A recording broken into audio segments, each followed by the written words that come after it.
Hi hello friends, എല്ലാ കൂട്ടുകാർക്കും നമ്മുടെ മൗനരാഗം സീരിയലിന്റെ ഇന്നത്തെ നല്ലൊരു എപ്പിസോഡിലേക്ക് തന്നെ സ്വാഗതം കേട്ടോ. ചാനൽ ആദ്യമായിട്ടാണ് കാണുന്നെങ്കിൽ ഒന്ന് സബ്സ്ക്രൈബ് ചെയ്ത് ലൈക്ക് ചെയ്ത് സപ്പോർട്ട് ചെയ്യണേ. അങ്ങനെ തുടങ്ങുമ്പോൾ തന്നെ കാണുന്നത് കല്യാണി കിരണിന്റെ വീട്ടിലേക്ക് ആരോ വന്ന് ബെല്ലടിക്കുന്നുണ്ട്. കല്യാണി വാതിൽ തുറക്കുമ്പോൾ ഞെട്ടിപ്പോവാണ്. അത് നമ്മുടെ വേലു അമലു ആട്ടോ. ആഹാ, ഇതാര് വേലു അമലു, വാ വാ കേറി വാ എന്നിങ്ങനെ പറയാണ്. അപ്പോഴേക്ക് കിരൺ അങ്ങോട്ടേക്ക് വരുന്നുണ്ട്. ആഹാ വാ ഇരിക്കി എന്ന് പറഞ്ഞിട്ട് പറയാണ്. അപ്പൊ വേലു പറയണ്ട്, സാറേ ഞങ്ങള് ഒരു സന്തോഷ വാർത്ത പറയാൻ വേണ്ടി വന്നതാണ്. എന്താടാ? ഈ മേടത്തിൽ ഞങ്ങളുടെ വിവാഹം നടത്താൻ വേണ്ടി തീരുമാനിച്ചു, വിഷുവിന്റെ അന്ന്. അതെന്തായാലും നന്നായി. വിഷുവിന് നമുക്ക് വിഷു കൈനീട്ടം തരുകയും ചെയ്യാലോ. അപ്പോ വിഷുവിനുള്ള കൈനീട്ടം തരും ചെയ്യാം, നിങ്ങളുടെ കല്യാണം കൂടുകയും ചെയ്യാം എന്ന് കിരൺ പറയുമ്പോ കല്യാണി പറയണ്ട്, എന്തായാലും കല്യാണത്തിന് ഡ്രസ്സും കാര്യങ്ങളൊക്കെ ഞങ്ങളുടെ വക എന്ന് പറയുമ്പോ അമല് പറയണ്ട, അയ്യോ അതൊന്നും വേണ്ട ചേച്ചി, അല്ലെങ്കിൽ തന്നെ ഇവിടെ വെച്ച് കല്യാണത്തെ ഇപ്പൊ എത്രമാത്രം ചിലവായി, സ്വർണ്ണമായിട്ടും അതുപോലെ തന്നെ ഡ്രസ്സുകളൊക്കെ ആയിട്ട്. അപ്പൊ കിരൺ പറയണ്ടത്, നിങ്ങൾക്ക് എത്ര തന്നാലും ഞങ്ങൾക്ക് മതിയാവില്ല എന്ന് പറയാണ്. അല്ല കയ്യിൽ എന്തായത്, അതോ കാട്ടിലെ നല്ല ശുദ്ധമായിട്ടുള്ള തേനാ? കല്യാണി പറയണ്ട, ഇവിടുത്തെ തേൻ തീർന്നായിരുന്നോ? വേലുവിനെ വിളിച്ചിട്ട് വിളിക്കുകയാണെന്നുണ്ടെങ്കിൽ തേൻ വേണോന്ന് ഞങ്ങളും കൂടെ പറയുമായിരുന്നു എന്ന് പറയാണ്. കുറച്ച് തേനേ ഉള്ളൂ ഇവിടെയും, പിന്നെ അധികം ആൾക്കാർക്കൊന്നും ഈ പ്രശ്നം കൊടുക്കുന്നില്ല, അറിയാവുന്ന 2-3 സ്ഥലത്ത് കൊടുക്കുന്നുള്ളൂ. അപ്പൊ അവിടെയും കൊടുക്കണം. എടാ ഞാൻ വേണമെങ്കിൽ നിന്നെ വണ്ടി കൊണ്ടാക്കാടാ എന്ന് കിരൺ പറയുമ്പോ, അയ്യോ വേണ്ട സാറേ, ഞാൻ ഇവിടുന്ന് നേരെ പുറത്തേക്ക് ഇറങ്ങിക്കഴിഞ്ഞാൽ ഓട്ടോ കിട്ടുമല്ലോ, ഓട്ടോയിൽ കൊണ്ടേ കൊടുത്തോളാം. എടാ ഞാൻ കൊണ്ട് വണ്ടിയിലാക്കട വേണമെങ്കിൽ, കുഴപ്പമില്ല സാറേ എന്ന് പറയാണ്. എന്നാ അമൽ ഇവിടെ നിൽക്കട്ടെ എന്ന് പറയാണ്. ശരി സാറേ ഒരു സെക്കൻഡ് എന്ന് പറഞ്ഞിട്ട് കിരണിനെ വിളിക്കാണ്. എന്നിട്ട് പുറത്തേക്ക് കൊണ്ടുപോയി കഴിഞ്ഞിട്ട് കിരണിനോട് ചോദിക്കണ്ടേ, സാറേ പോലീസുകാരെങ്ങാനും അന്വേഷിച്ചു വന്നിരുന്നോ എന്ന് ചോദിക്കാണ്. വന്നിരുന്നടാ, ആ സിഎക്ക് എന്തോ സംശയമുള്ള പോലെയാണ്. അയ്യോ ചതിച്ചല്ലോ സാറേ എന്ന് പറയുമ്പോ, അയ്യോ ഇല്ലടാ, നിന്നെയും രതീഷിനൊന്നും ഞാൻ ചതിക്കില്ല, നിങ്ങളുടെ പേര് ഞാൻ ഒരിക്കലും പറയില്ല, അങ്ങനെ കുറ്റം നിങ്ങളുടെ തലയിലിട്ട് രക്ഷപ്പെടാൻ ഒരുത്തനല്ലടാ ഞാൻ. അയ്യോ കിരൺ സാറേ, ഞാൻ അങ്ങനെയല്ല പറഞ്ഞത്, സാർ ചതിക്കില്ലെന്ന് ഉദ്ദേശിച്ചത്, സാറിന്റെ പേര് പറയല്ലേ എന്നാ പറഞ്ഞത്. സാർ ഒരിക്കലും സാറിന്റെ പേര് പറയരുത് സാറേ, എന്റെ പേര് പറഞ്ഞോ. എടാ ഇല്ലടാ, ഒരിക്കലും ഞാൻ അങ്ങനെ ചെയ്യില്ല, നിന്റെ രതീഷിന്റെ പേര് ഞാൻ പറയില്ല. അല്ല സാറേ, എന്റെ പേര് പറഞ്ഞു, എനിക്കൊരു കുഴപ്പമില്ല, കാരണം മാമനെ കൊന്നവന് കൊല്ലണമെന്ന് ഉറപ്പിച്ചു തന്നെയാ ഞാൻ ഈ ഊരിലേക്ക് വന്നത്. അതുകൊണ്ട് അതിന്റെ പേരിൽ എനിക്ക് ജയിലിൽ പോയി കിടക്കാനും ഒരു മടിയുമില്ല, നാണവുമില്ല, അഭിമാനം മാത്രമേ ഉള്ളൂ. അതുകൊണ്ട് സാർ ധൈര്യമായിട്ട് എന്റെ പേര് പറഞ്ഞോ. എടാ അങ്ങനെ പേര് പറയാൻ വേണ്ടിയിട്ടൊന്നും അല്ല ഞാൻ നിങ്ങളെ കൂടെ കൂട്ടിയത്, അതുകൊണ്ട് നീ ടെൻഷൻ ആവാതിരുന്നാ മതി എന്ന് പറയാണ്. സാറേ എന്നാ ഇത് കൊടുത്തിട്ട് വരാം. ശരിടാ എന്ന് പറയാണ്. അങ്ങനെ വേലു തേൻ കൊടുക്കാൻ വേണ്ടി റോഡിലേക്ക് ഇറങ്ങിയിട്ട് തേനൊക്കെ കൊടുത്ത് തിരിച്ചു വരുന്ന വഴിക്ക് പോലീസ് വണ്ടി അങ്ങോട്ടേക്ക് വരുവാട്ടോ. വേലുവിന്റെ മുമ്പിൽ നിർത്താണ്. വേലുവിനോട് ചോദിക്കണ്ടേ, എവിടേക്കാടാ പോയത്? സാറേ ഞാൻ കുറച്ച് തേൻ കൊണ്ടുവന്നിരുന്നു, അത് കൊടുക്കാൻ വേണ്ടി പോയതാ. തേനോ? അതെ സാറേ, ഞങ്ങളുടെ ഊരിലെ ശുദ്ധമായ തേനാ. എവിടെയാണ് നീ താമസിക്കുന്നത്? സാർ പുഴക്കരയിൽ അപ്പുറത്ത് ഒരു കാടില്ലേ, അവിടെയാ താമസിക്കുന്നത് എന്ന് പറയാണ്. ഓ, നീ തേൻ കൊടുക്കാൻ വേണ്ടി ഇടയ്ക്ക് ഇവിടെ വരാറുണ്ടോടാ? ഇല്ല സാറേ, പരിചയക്കാർക്ക് മാത്രമേ കൊടുക്കാനുള്ളൂ, ഇവിടെ കിരൺ സാറിന്റെ വീട് വരെ വന്നതാ. കിരൺ സാറ്? ഈ കിരൺ എന്ന് പറഞ്ഞത് RS കൺസ്ട്രക്ഷന്റെ MD ആണോ എന്ന് ചോദിക്കുമ്പോ, അതെ സാറേ. ഓ, അപ്പോ നിന്റെ പേരെന്താ? സാർ എന്റെ പേര് വേലു എന്നാണ്. മുഴുവൻ പേര് വേലു തന്നെയാണോ? വേലായുധൻ. വേലായുധന് ഗംഗപ്രസാദൻ അറിയാവോ? സാറേ ഞാനൊരു തെറ്റും ചെയ്തിട്ടില്ല സാറേ എന്ന് പറയാണ്. തെറ്റും ശരിയാക്കി ഞാൻ ഒന്ന് ആലോചിച്ച് നോക്കട്ടെ, നീ വണ്ടി കയറ്. സാറേ അത് പിന്നെ വണ്ടി കയറടാ എന്ന് പറഞ്ഞിട്ട് വേലുവിനെ പിടിച്ച് വണ്ടിയിലേക്ക് കയറ്റാണ്. ശേഷം പോലീസ് സ്റ്റേഷനിലേക്ക് കൊണ്ടുപോകുന്നുണ്ട്. ആ CA വേലുവിനെ നോക്കാണ്. എന്നിട്ട് ചോദിക്കണ്ട്, എടാ സത്യം പറ, കല്യാണം കഴിഞ്ഞ ദിവസം, അതായത് അവിടെ കാർത്തികയുടെയും അതുപോലെ തന്നെ ദിലീപ് എന്ന് പറഞ്ഞ ആളുടെ കല്യാണത്തിന് വേണ്ടിയില്ലേ നിങ്ങൾ വന്നത്? ആ കല്യാണ ദിവസം ഗംഗപ്രസാദ് വന്നിരുന്നോ? ഇല്ല സാറേ, അവൻ അവിടെ വന്നിരുന്നില്ല. അല്ല നിനക്ക് അവനെ കൊല്ലാനുള്ള ദേഷ്യം ഉണ്ടല്ലേ? ഉണ്ട് സാറേ, കാരണം എന്റെ മാമനെ കൊന്നത് അവനാണ്. അതുകൊണ്ട് നിനക്ക് കൊല്ലാനുള്ള ദേഷ്യം ഉള്ളത് കൊണ്ട് അവനെ കൈ കിട്ടിയപ്പോ നീ കൊന്നു കളഞ്ഞോടാ? അയ്യോ സാറേ, ഒരിക്കലും ഇല്ല സാറേ, എനിക്ക് അങ്ങനത്തെ ഒരു അബദ്ധം പറ്റിയിട്ടില്ല.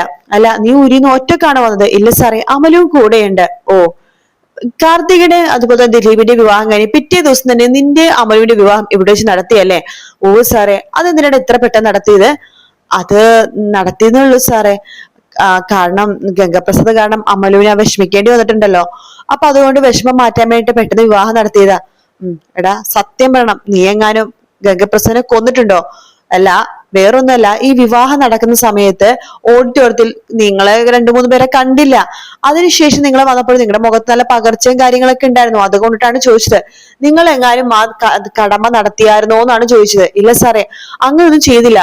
പിന്നെ ഗംഗപ്രസാദ് വരുമെന്നൊരു പേടി ഉണ്ടായിരുന്നു, ഒരു ഭീഷണി ഉണ്ടായിരുന്നല്ലോ, അതുകൊണ്ട് ഞാനും ബാക്കിയുള്ളവരൊക്കെ ഓഡിറ്റോറിയത്തിന്റെ ഫ്രണ്ടിലും അപ്പുറത്തും ഇപ്പുറത്തൊക്കെ നടക്കുമായിരുന്നു സാറേ എന്ന് പറയുവാണ് വേലു കേട്ടോ. അപ്പൊ വേലുവിനോട് നമ്മുടെ സി എ പറയുന്നുണ്ട്, ഒരു കാര്യം ചെയ്യ്, നീ ഞങ്ങൾ വിളിപ്പിക്കുമ്പോഴൊക്കെ ഇങ്ങോട്ടേക്ക് വരണം, കേട്ടല്ലോ? ഓ സാറേ, എന്നാ ശരി പോയിക്കോ എന്ന് പറയാണ്. അങ്ങനെ വേലു തിരിച്ച് അവിടെ നിന്ന് പോലീസ് സ്റ്റേഷനിൽ നിന്ന് ഇറങ്ങിയിട്ട് നേരെ പോകുന്നത് കിരണിനെയും രതീഷിനെയും കാണാനായിട്ടോ. അവർ റോഡ് സൈഡിൽ നിന്ന് സംസാരിച്ചുകൊണ്ടിരിക്കുകയാണ്. അപ്പോ രതീഷ് പറയണ്ട, അപ്പോ നിന്നെ അന്വേഷിച്ചു വന്നു, അപ്പൊ എന്നെ ഉടനെ അന്വേഷിച്ചു വരുമല്ലേ എന്ന് രതീഷ് ചോദിക്കുമ്പോഴേക്കും കിരൺ പറയുന്നുണ്ട്, അയ്യോ നിങ്ങളൊക്കെ അന്വേഷണം നിങ്ങൾ ധൈര്യമായിട്ട് എന്റെ പേര് പറഞ്ഞോ. അപ്പൊ വേലു പറഞ്ഞ, എന്തിനാ സാറ് ഞങ്ങൾ സാറിന്റെ പേര് പറയണത്? സാർ ഒരിക്കലും ആ തെറ്റ് ചെയ്തിട്ടില്ല, സാറ് അറിയാതെ സംഭവിച്ചതാണ്. പിന്നെ അവനെ പോലത്തെ ഒരാളെ കൊല്ലണമെന്ന് ആരാ സാറ് ആഗ്രഹിക്കാത്തത്? സാറിന് പകരം എന്റെ കൺമുമ്പിൽ അവൻ പെടണമെങ്കിൽ ഞാൻ അവനെ കൊന്നാനെ. അതുകൊണ്ട് സാർ ഈ കുറ്റം ഏറ്റെടുക്കാൻ നിൽക്കണ്ട, അഥവാ പോലീസുകാർ അന്വേഷിക്കുകയാണെങ്കിൽ എന്റെ പേര് ധൈര്യമായിട്ട് പറഞ്ഞോ എന്ന് പറയുമ്പോഴേക്കും രതീഷ് പറയണ്ട്, എടാ വേലു, ഞാൻ അല്ലറ ചിലർ തരികിട പരിപാടിയായിട്ട് നടന്നുകൊണ്ടിരുന്ന നാട്ടിലൊക്കെ കിരൺ സാറിന്റെ കല്യാണിന്റെ കൂടെ കൂടിയ പിന്നെ ഞാൻ ഒരു മനുഷ്യനായിട്ട് ജീവിക്കാൻ തുടങ്ങിയത്. ഇന്ന് എനിക്ക് എല്ലാ സൗകര്യങ്ങളും ഉണ്ട്. അതുകൊണ്ട് സാറേ എനിക്കൊന്നും പേടിക്കാനില്ല, ഞാൻ ജയിലിലേക്ക് പോയിക്കോളാം, എന്റെ പേര് പറഞ്ഞോ. കിരൺ പറയണ്ടേടാ, നിങ്ങളുടെയൊക്കെ സ്നേഹത്തിന് നന്ദി, പക്ഷെ നിങ്ങളെന്നും അങ്ങനെ കൊറ്റി കൊടുക്കാണ്ട് എനിക്ക് പറ്റില്ല എന്ന് പറയാണ്. അപ്പൊ ഇവര് സംസാരിക്കുമ്പോൾ ഒരാൾ അവിടെ നിന്ന് എല്ലാം കേട്ടോണ്ടിരിക്കാട്ടോ. അപ്പൊ രതീഷ് പറയണ്ടല്ല സാറേ, ഞാൻ ഒരു ഡൗട്ട് ചോദിച്ചോട്ടെ, സാറ് അവര് തലക്കൊന്നും അടിച്ചിട്ടില്ലല്ലോ? ഇല്ലടാ, പക്ഷെ അവന്റെ തലക്ക് അടിപറ്റി കിടക്കുന്നത് നമ്മൾ കണ്ടതല്ലേ? എടാ, അത് ഞാൻ അവന്റെ നെഞ്ചി നോക്കിയിട്ടാണ് അടിച്ചത്. അപ്പൊ അവൻ അവിടെ എവിടെയെങ്കിലും ഓടിപ്പോകാൻ ശ്രമിക്കുന്ന സമയത്ത് കല്ലി തട്ടി അവിടെ തലയെങ്ങാനും ഇടിച്ചു കൊണ്ടതായിരിക്കും. അതിനെ കുറിച്ച് അതായത് പോലീസുകാർ അന്വേഷിക്കട്ടെ, അവർ അന്വേഷിച്ചെങ്ങാനും എത്താണെങ്കിൽ എത്തട്ടെ. അച്ഛന്റെ സ്വാധീനം വെച്ച് എനിക്ക് ഈ കേസ് തള്ളി നീക്കായിരുന്നു. പക്ഷേ സി അത്രക്കാരനല്ല, അയാൾ നീതിക്കും ന്യായത്തിനും വേണ്ടി നടക്കുന്ന ആളാ. വേലു പറയണ്ടേ, എന്ത് നീതി എന്ത് ന്യായം സാറേ? ഈ ഗംഗപ്രസാദ് കൊന്ന ആൾക്കാരുടെ കാര്യങ്ങളൊക്കെ സാറിന് അറിയില്ലേ? പിന്നെ എന്ത് നീതിക്ക് ന്യായത്തിൽ നടക്കണമെന്നാ പറയണത്? അതെന്തെങ്കിലും ആവട്ടെടാ, എന്തായാലും അയാൾ കേസ് അന്വേഷിച്ചാൽ എന്റെ അടുത്ത് എങ്ങനെ എത്തണമെങ്കിൽ എത്തട്ടെ, അല്ലാതെ നമ്മളായിട്ടൊന്നും പറയൊന്നും വേണ്ട. ശരി. പ്രതീക്ഷ ചോദിക്കണ്ടടാ വേലു, എനിക്ക് തേനില്ലേടാ? ഉണ്ട് സാറേ, എല്ലാം കല്യാണി മാഡത്തിന്റെ കയ്യിൽ കൊടുത്തിട്ടുണ്ടെന്ന് പറയാണ്. അപ്പോ നീ വീട്ടിൽ വന്നിട്ടല്ലേ പോകുന്നുള്ളൂ, 2 ദിവസം കഴിഞ്ഞിട്ട് പോവാടാ എന്ന് കിരൺ പറയാം. അയ്യോ സാറേ, അവിടെ മാമി ഒറ്റയ്ക്കല്ലേ ഉള്ളൂ, അതിന് ഊരിലെ ആൾക്കാരൊക്കെ അവിടെ ഇല്ലേ? അല്ല സാറേ, പോയിട്ട് വരാൻ സാറേ, ഇപ്പൊ കല്യാണത്തിന് അധികം ദിവസമൊന്നും ഇല്ലല്ലോ. എന്നാ ശരി, നമുക്കെന്നാ പോകാം എന്ന് പറഞ്ഞിട്ട് വേലുവിനും കൂട്ടിക്കൊണ്ട് കിരൺ അവിടെ നിന്ന് പോവാണ്. അപ്പൊ ശരി രതീഷ്, എന്നാ ശരി സാറേ എന്ന് പറഞ്ഞിട്ട് പോവാൻ വേണ്ടി ഒരുങ്ങുമ്പോഴാണ് രതീഷ് അത് കാണുന്ന കേട്ടോ. ഒരാൾ ഇവരുടെ സംസാരം ഇങ്ങനെ കേട്ടോണ്ടേ ഇരിക്കുകയാണ്. രതീഷ് അപ്പൊ അയാളെ നോക്കുമ്പോഴേക്കും അയാൾ വേഗം ഹെൽമെറ്റ് മാറ്റി രതീഷിനെ നോക്കുന്നുണ്ട്. എന്നിട്ട് അയാൾ അവിടെ നിന്ന് പോവാണ്. അപ്പൊ രതീഷിന് സംശയം കേട്ടോ, അയാൾ എങ്ങാനും കാര്യങ്ങളൊക്കെ കേട്ടെന്ന്. ശരിക്കും പറഞ്ഞാൽ അയാൾ എല്ലാ കാര്യങ്ങളും കേട്ടു കേട്ടോ. അതിനുശേഷമാണെങ്കിൽ പിന്നീട് കാണിക്കുന്ന സി എ ആണ്. സി എ ആയ എന്റെ അടുത്ത് പറയുന്നുണ്ട്, ഈ ഗംഗപ്രസാദിന്റെ മരണം ശരിക്കും പറഞ്ഞാൽ ഈ 3 ചെറുപ്പക്കാരെ അറിഞ്ഞിട്ട് തന്നെയാണ്. കിരൺ, രതീഷ്, വേലു, ഇവർക്ക് 3 പേർക്കും അതിൽ പങ്കുണ്ട്. പക്ഷെ 3 പേരും സമ്മതിച്ചു തരുന്നില്ല. അപ്പോ എസ് ഐ പറയണ്ട, സാറേ അവന്റെ പിടികിട്ടാ പുള്ളിയാ, കൊലയാളിയാ, അവനെ ശരിക്കും പറഞ്ഞാൽ എല്ലാവരും കൊല്ലണമെന്ന് ആഗ്രഹിച്ചിരിക്കുക, പോലീസുകാർ പോലും. എടോ, എന്നിട്ട് നമ്മൾ അവനെ കൊന്നവരെ സപ്പോർട്ട് ചെയ്യണമെന്നാണ് താൻ പറഞ്ഞത്? എടോ, തന്നെ പോലുള്ള ഇങ്ങനെ മൈൻഡ് സെറ്റ് ഉള്ള ആൾക്കാരുണ്ടെങ്കിൽ പിന്നെ എങ്ങനെയാണ് കേസ് തെളിയിക്കാൻ പറ്റുന്നത്? അയ്യോ സാറേ, അങ്ങനെ ഉദ്ദേശിച്ചിട്ടല്ല, അവനൊരു പിടികിട്ടാ പുള്ളിയാണല്ലോ, വെറുതെ ഇതിന്റെ പിന്നിൽ നടക്കേണ്ടല്ലോ എന്ന് ഉദ്ദേശിച്ച് പറഞ്ഞാണ്. എടോ, താനിവിടെ നടക്കുന്ന കാര്യങ്ങളൊക്കെ ആർക്കൊന്ന് ചോർത്തി കൊടുക്കുന്നുണ്ടോ എന്ന് സി എ എസ് ഐനോട് ചോദിക്കുമ്പോ എസ് ഐ പറഞ്ഞില്ല സാറേ, ഞാൻ അങ്ങനെ ചെയ്യാറില്ല. അങ്ങനെ ചെയ്തില്ലെങ്കിൽ തനിക്ക് കൊള്ളാം. എടോ, ഈ ഗംഗപ്രസാദ് പിടികിട്ടാ പുള്ളിയാണെങ്കിൽ നിയമം കയ്യിലെടുക്കാൻ ആർക്കും വകുപ്പില്ല. അവനെ കണ്ടുപിടിച്ച് കോടതിക്ക് മുമ്പിൽ ഹാജരാക്കാം, കോടതി എന്തായാലും വിധിച്ചോളും. സാറേ, ഇതിനു മുമ്പ് കിരൺ എന്ന് പറഞ്ഞ ആള് ഗംഗപ്രസാദ് ഇടിച്ച് ചതച്ച് ഞങ്ങളുടെ കയ്യിൽ തന്നതാണ്. അന്നാണ് അവന് ജയിലിൽ ചാടിയതല്ലോ. അതുകൊണ്ട് അല്ല സാറേ, ഞാൻ പറഞ്ഞതേ ഉള്ളൂ. എന്തായാലും ശരി, ആ സ്റ്റെഫി എന്ന് പറഞ്ഞവള് കംപ്ലൈന്റ് തന്നതല്ലേ, അതെന്തായാലും അന്വേഷിച്ചേ പറ്റൂ എന്ന് പറഞ്ഞിട്ട് സി എ അന്വേഷിക്കാൻ വേണ്ടി വീണ്ടും തുടങ്ങുന്ന ഭാഗത്തോടെയാണ് എപ്പിസോഡ് തീരുന്നത് കേട്ടോ. വീഡിയോ ഇഷ്ടപ്പെട്ടാൽ ലൈക്ക് ചെയ്യുക, സബ്സ്ക്രൈബ് ചെയ്യുക, കമന്റ് ചെയ്യുക. മറ്റൊരു വീട്ടിൽ കാണാം. Take care, bye bye.